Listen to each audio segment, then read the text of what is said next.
MVC o MVC se utiliza muchísimo en la programación web, no tanto en la programación de escritorio, aunque en la materia, por ejemplo, de paradigmas, lo utilizamos, digamos, para organizar mejor nuestros sistemas.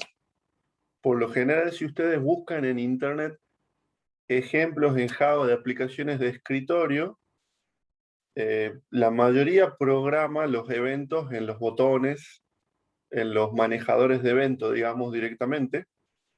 Y quizás sí tienen clases de negocio que tienen su correspondiente persistencia en base de datos. ¿Bien? Pero en el mundo web van a ver que las librerías MVC son muy utilizadas. Si hablamos de PHP, por ejemplo, CodeIgniter es una librería para modelar y programar en MVC en PHP. Hay muchísimas otras. Lo mismo ocurre en el mundo de .NET, solo que en el mundo de .NET MVC como que viene integrado ya con el lenguaje de programación. Java tiene varias librerías para trabajar con MVC en la web. Entonces, en general, cuando nosotros trabajamos con páginas web, aprovechamos mucho mejor el concepto de MVC al poder separar nuestra aplicación en las distintas partes que vamos a conversar ahora. ¿Bien? Tanto para simplificar el modelado de la aplicación, como para separar el trabajo entre varios programadores. ¿Bien? Entonces acá podemos ver lo que sería un ciclo de vida de MVC, donde acá tenemos, en este caso, el navegador del usuario. No sería una ventana, sino que sería el navegador del usuario. Y acá tenemos lo que sería un request. Básicamente un request es la petición de una página web. ¿Bien? ¿Cuándo ocurre un request en una página web? Por ejemplo, cuando hacemos clic en un botón, por ejemplo, cuando hacemos clic en un hipervínculo, a veces cuando seleccionamos un elemento de una lista desplegable que requiera que recarguemos la página. Las situaciones que hacen que se recargue la página producen solicitudes. En general, los eventos del usuario producen esas solicitudes y el servidor web nos responde ¿con qué? Con una nueva página web mostrándonos un nuevo estado de nuestra aplicación. ¿Bien? Entonces, cuando hay un request, va a haber un router o enrutador que va a terminar seleccionando cuál es el código que se va a ejecutar para procesar esa solicitud. ¿Bien? Si esa solicitud es un formulario, bueno, el enrutador va a llevar esa solicitud a un proceso que tomará esos datos, los validará, por ejemplo, y los grabará en una base de datos. ¿Bien? Entonces, el controlador es quien va a procesar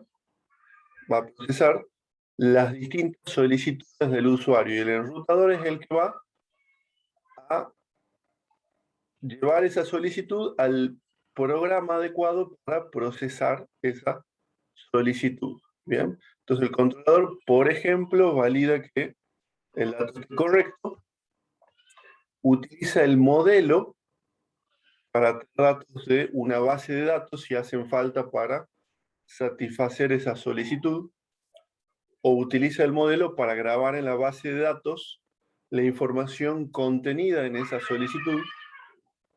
Entonces el modelo nos habla de, por ejemplo, la persistencia en la base de datos. ¿Bien? También podría ser una llamada a un web service, a una web API, algún módulo de nuestro sistema, una cola de mensajes. O sea, puede haber muchas alternativas sobre qué es lo que va a ser el modelo, pero dentro de lo que estamos viendo nosotros, típicamente el modelo que va a ser nuestras clases de Entity Framework, ¿bien?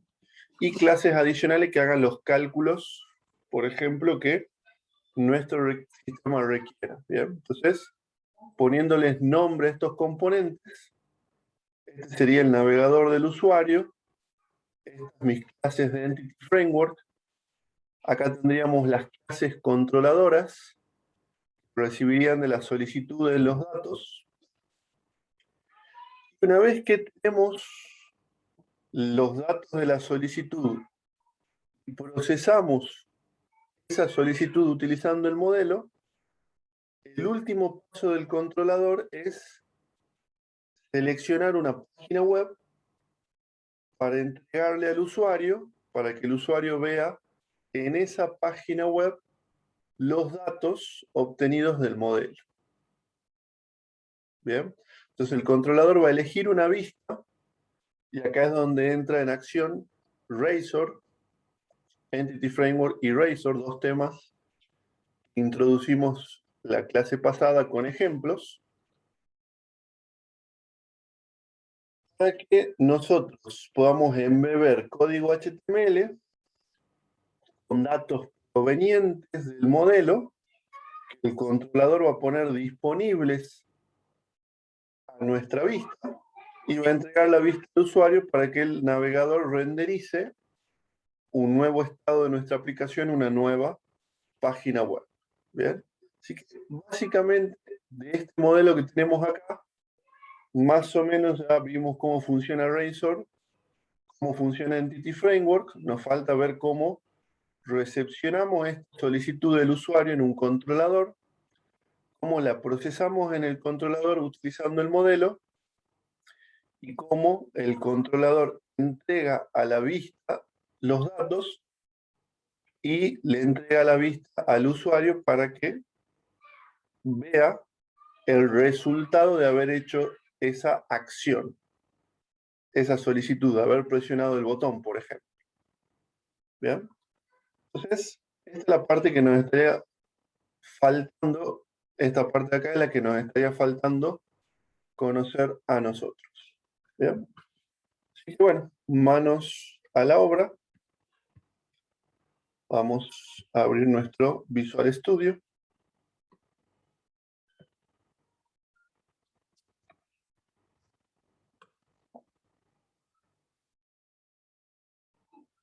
Vamos a crear un nuevo proyecto del que venimos trabajando en las últimas clases, que es aplicación web ASP.NET.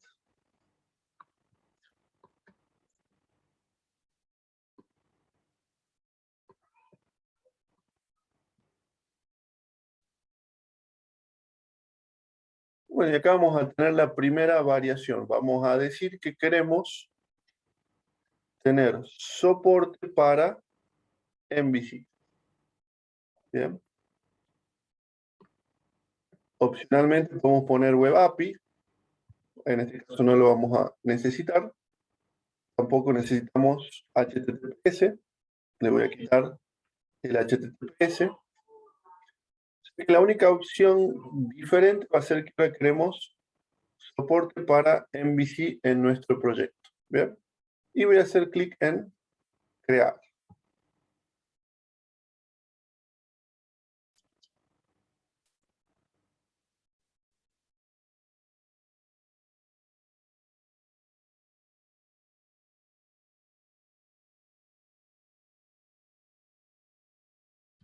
Bien.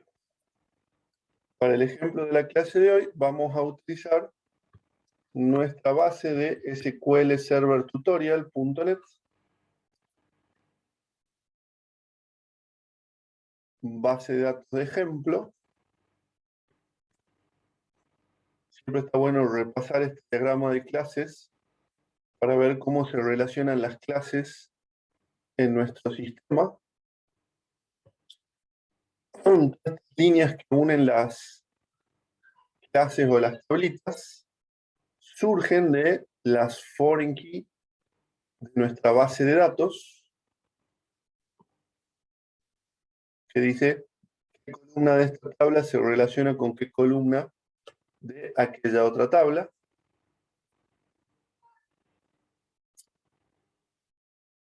Así que esas foreign keys son las que nos conectan en el diagrama y nos permiten navegar los objetos utilizando Entity Framework.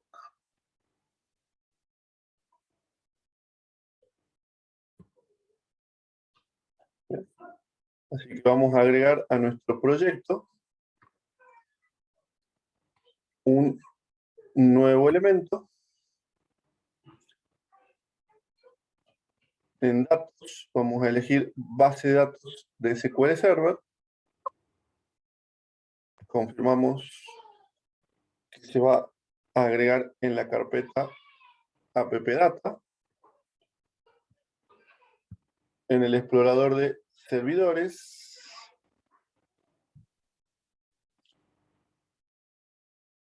hacemos botón derecho en tablas, nueva consulta, y vamos a ejecutar el script que va a cargar esta base de datos.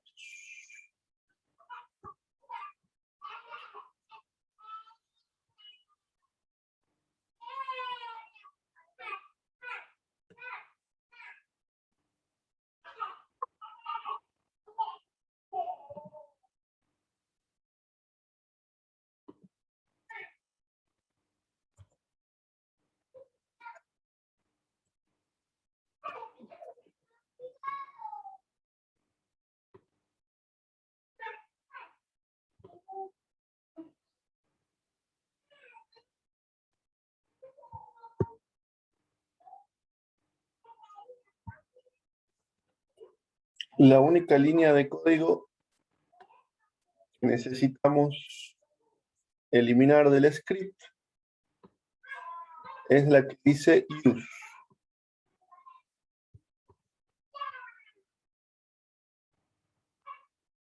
Esta de acá. Use by store. ¿Ya? Tenemos entonces, en el ejemplo descargado de internet, los crear tablas por acá.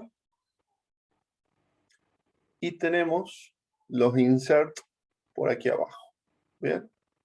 Mandamos al motor.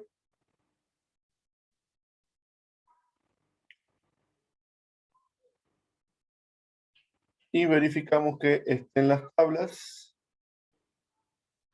Y verificamos que estén los datos. Perfecto.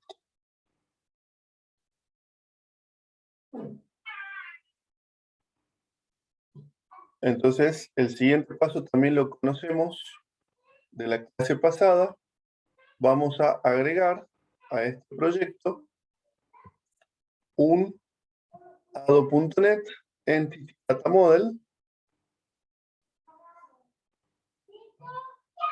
con la primera opción. Ya tengo la base de datos creada.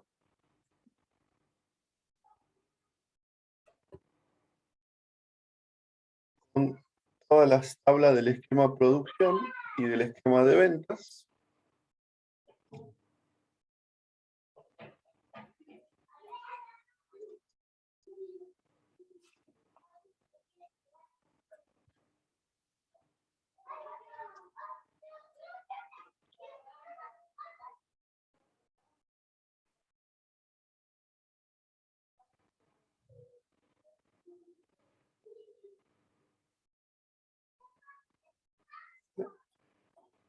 Entonces ya tenemos, con esto ya tenemos el M de MVC, ya tenemos nuestro modelo. Bien. Exploremos un poco la estructura de nuestro proyecto. Como hemos elegido trabajar con MVC, vamos a ver que tenemos una carpeta Views, donde se imaginan que van a ir a parar las páginas web o vistas de nuestro proyecto, archivos con extensión CSHTML. Tenemos models, acá es donde van a ir a parar nuestros modelos adicionales a Entity Framework, si nosotros creamos clases propias adicionales a Entity Framework para hacer cálculos, lo deberíamos poner dentro de Models. Y tenemos acá controllers, que van a ser las clases en C#, que van a ser las receptoras de las solicitudes de los usuarios o de las peticiones de nuestras páginas web.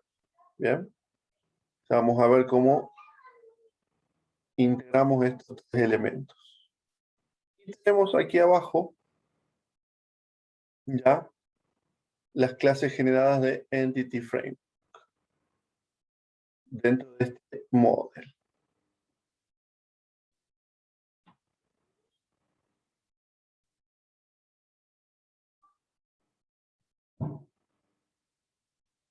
Bueno, le agreguemos a este proyecto un controlador y veamos cómo se conectan las distintas partes.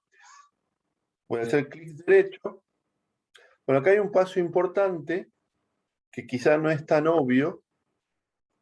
Antes de poder agregar un controlador que utilice esta información, nosotros tenemos que compilar este proyecto.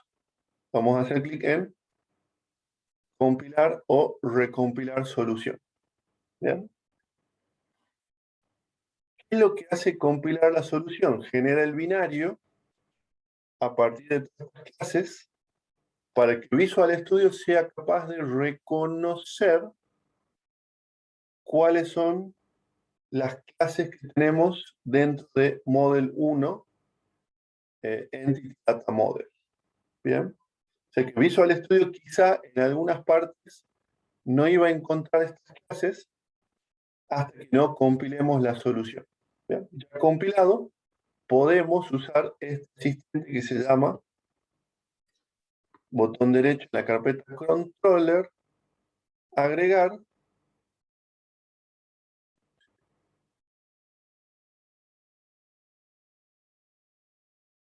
Arriba de todo dice controlador, profe. Ahí está. Agregar controlador. Bien. Antes de pasar por este wizard, es importante esa compilación del proyecto. ¿Bien?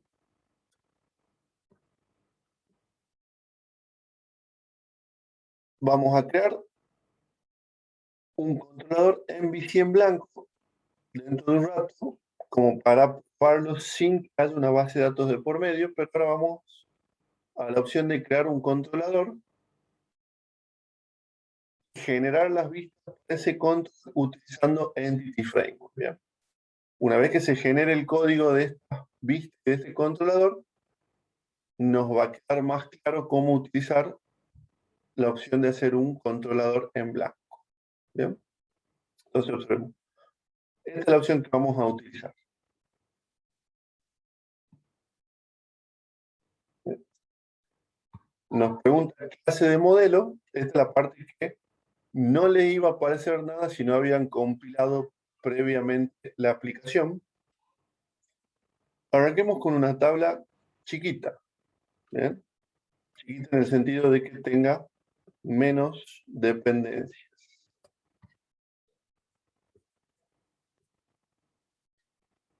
Por ejemplo, la tabla de categorías es bien chiquita.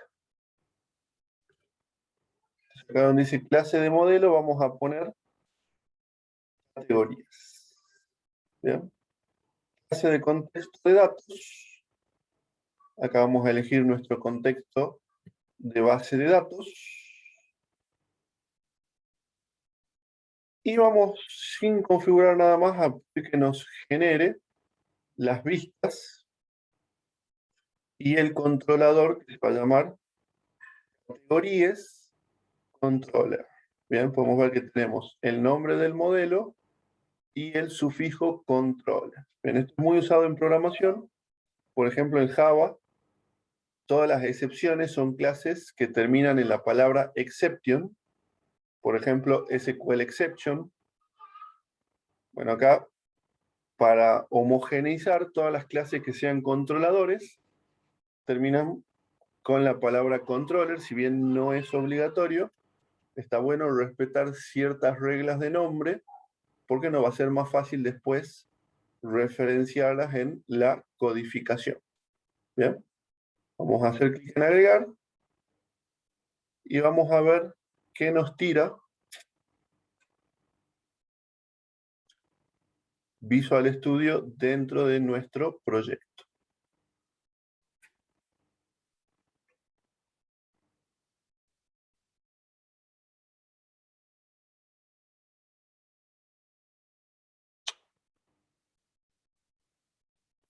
Bien. Tenemos acá nuestra clase controlador de categorías, que tiene un atributo que hace referencia a nuestra base de datos, muy parecido a lo que hicimos nosotros la clase pasada, y tiene una serie de métodos,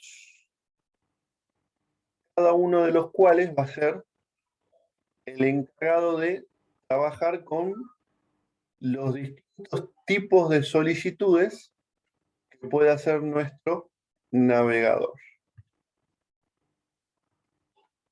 Bien. Por ejemplo, una solicitud de tipo detalle. Bien.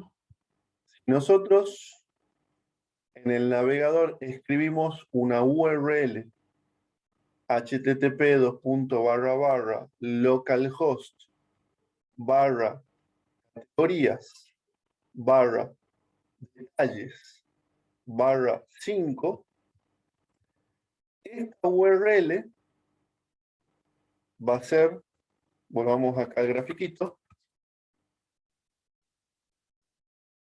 enrutada a un método del controlador, en este caso al método llamado details. ¿Bien? Entonces, el enrutado, ¿en qué consiste? Básicamente, si yo solicito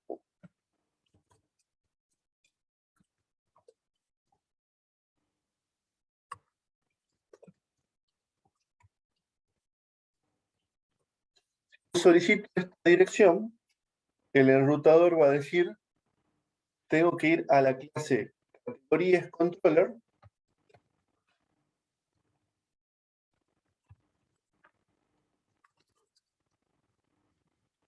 a ejecutar el método details y pasándole como parámetro el número 5. ¿Bien? Entonces, la traducción de esta URL al método que tengo que invocar es la tarea de nuestro enrutador. ¿Bien? Y dentro de la configuración del proyecto está indicado cómo el enrutador va a traducir las peticiones a clases y métodos. Un segundo, ya seguimos.